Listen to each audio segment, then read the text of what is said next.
शिखा ने किया रोशनी का शौकन खुलासा, करवाया पुलिस से गिरफ्तार। जी हां दोस्तों, आपने सही सुना, सीरियल उड़ने की आशा रोशनी से नाराज शिखा अब खोलने वाली है रोशनी की पोल।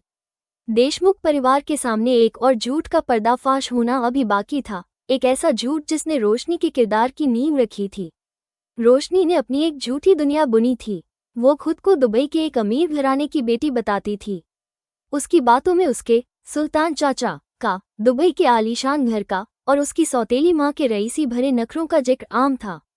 ये झूठ उसका कवच था जिसे पहनकर वो देशमुख परिवार में अपनी जगह पक्की करना चाहती थी। इस सारे फरेब की एक खामोश गवाह थी शिखा। शिखा रोशनी के अतीत को, उसकी असलियत को जानती थी। वो रोशनी को साइली के करीब आते, सचिन का भरोसा जीतते हुए देखती और उसका दिल किसी अनहोनी की आशंका से कांप जाता था। और वो अनहोनी एक सुबह पुलिस की जीप के साथ देशमुख परिवार के दरवाजे पर आ ही गई। उस सुबह घर में दुबई जाने की तैयारी नहीं, बल्कि एक सामान्य सी पूजा की तैयारी चल रही थी। तभी दरवाजे की घंटी बजी। सचिन ने दरवाजा खोला और सामने पुलिस को देखकर ठिठक गया। पुलिस के साथ हथकड़ियों में जकड़ा एक आदमी भी था, जिसका चेहरा पसीने से तर और आंखों में खौफ था। ये सुल्तान है, इंस्पेक्टर ने ठंडे लहजे में कहा। इसे पासपोर्ट फ्रॉड के इल्जाम में पकड़ा गया है। यह नकली दुबई रेजिडेंस और पासपोर्ट बनाने का काम करता है, और इसने आपका, देशमुख परिवार का नाम भी लिया है। घर में पल भर के लिए मौत जैसा सन्नाटा छा गया। रेणुका के हाथ से आरती की थाली छूटते छूटते बची। सबकी निगाहें एक साथ रोशनी की तरफ मुड़ी, जो कोने में खड़ी सफेद पड़ गई थी। रोशनी, सचिन की आवाज गहरी और शांत थी। तुम इस आदमी को जानती हो? रोशनी कुछ कह पाती, उससे पहले ही सुल्तान बोल पड़ा। अरे साहब, ये तो मेरी भतीजी है।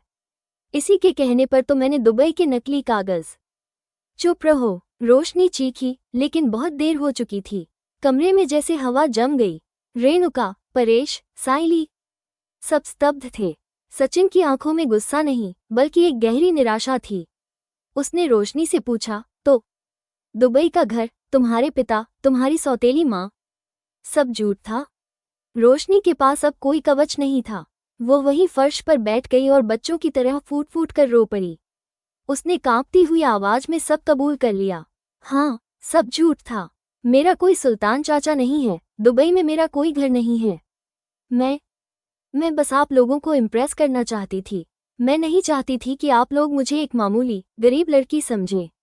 मुझे लगा अगर मैं खुद को अमीर बताऊंगी तो आप सब मुझे इज्जत देंगे।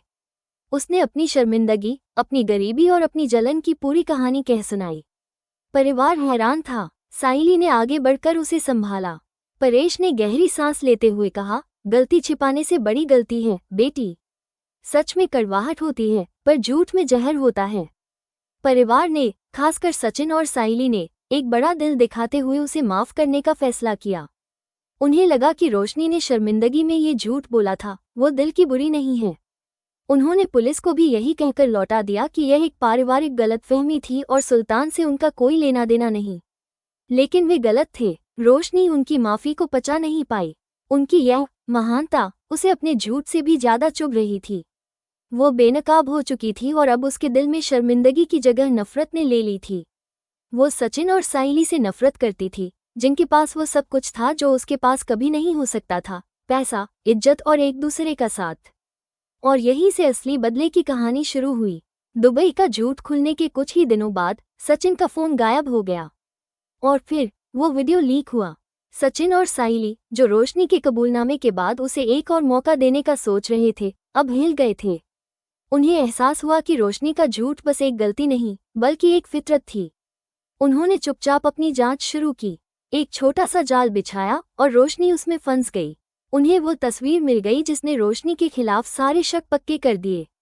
काका और काकी ने भी उस तस्वीर में रोशनी को पहचान लिया, जिसने बड़ी चालाकी से सचिन का फोन बदला था। लेकिन इससे पहले कि सचिन या साइली कुछ कर पाते, ज्वालामुखी कहीं और फटा।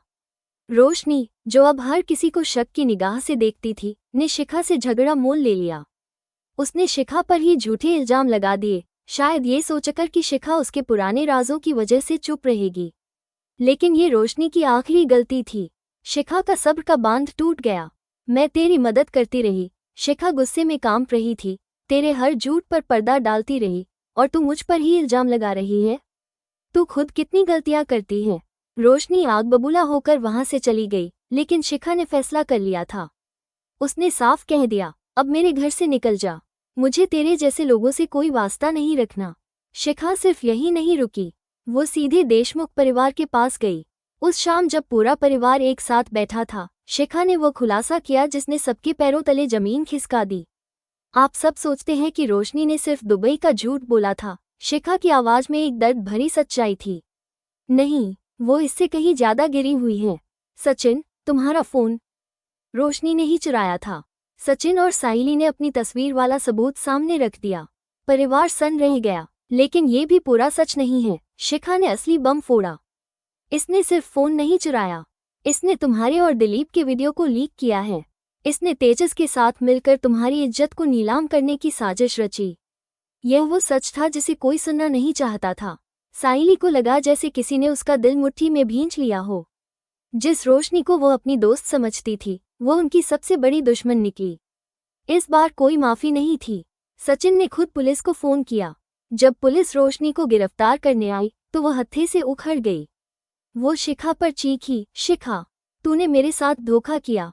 शिखा ने ठंडे आत्मविश्वास से जवाब दिया, नहीं रोशनी, धोखा तो तूने इस परिवार को दिया था, और अब सच सबके सामने है। देशमुख परिवार ने राहत की सांस ली। उन्हें लगा कि तूफान टल गया। सचिन और साहिली का रिश्ता इस पूरी आजमाइश में और भी मजबूत हो गया था। लेकिन वे नहीं जानते थे कि असली तूफान की तो बस यह आहट थी। कुछ दूर एक काली गाड़ी में बैठी मंदिरा देशमुख हाउस के बाहर लगी पुलिस की जीप को जाते हुए देख रही थी। उसका एक मोहरा, रोशनी, पकड़ लिया गया था। यह एक छोटी सी रुकावट थी, इससे ज्यादा कुछ नहीं। रोशनी तो बस एक प्यादा थी, असली खेल तो अब शुरू होना था। जेल में बंद रोशनी की आंखों में जलन और गुस्सा था।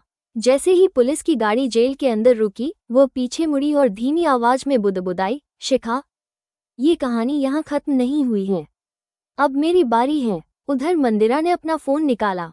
अमोल, उसने एक नंबर डायल करते हुए कहा, एक छोटा सा काम है।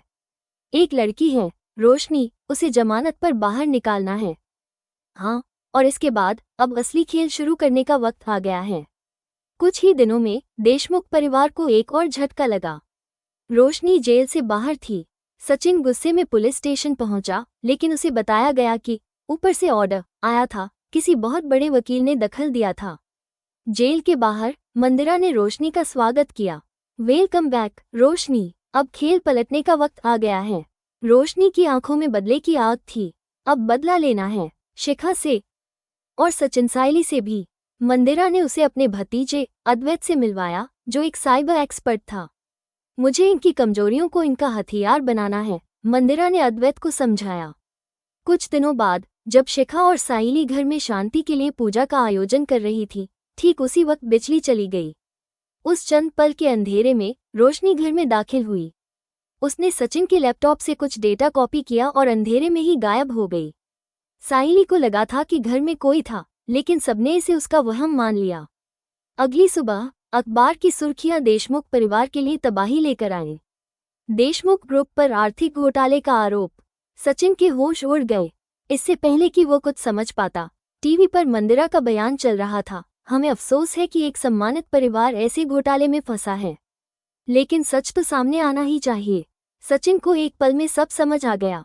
यह मंदिरा का खेल था। शिखा ने साहिली की तरफ देखा, उसकी आंखों में वही डर था। मैंने कहा था ना, शिखा ने कहा, ये दोनों वापस आएंगी। देशमुख परिवार के लिए राहत के दिन खत्म हो चुके थे। एक नया और भी खतरनाक युद्ध शुरू हो चुका था। सचिन और साहिली बनाम रोशनी और मंदिरा। एक तरफ सच्चाई और परिवार का साथ था, तो दूसरी तरफ बदला और झूठ का एक ऐसा जाल जिसने पूरे देशमुख परिवार को अपनी चपेट में ले लिया था। आज के एपिसोड में बस इतना ही। कमेंट में बताएं ये स्टोरी कैसा लगा।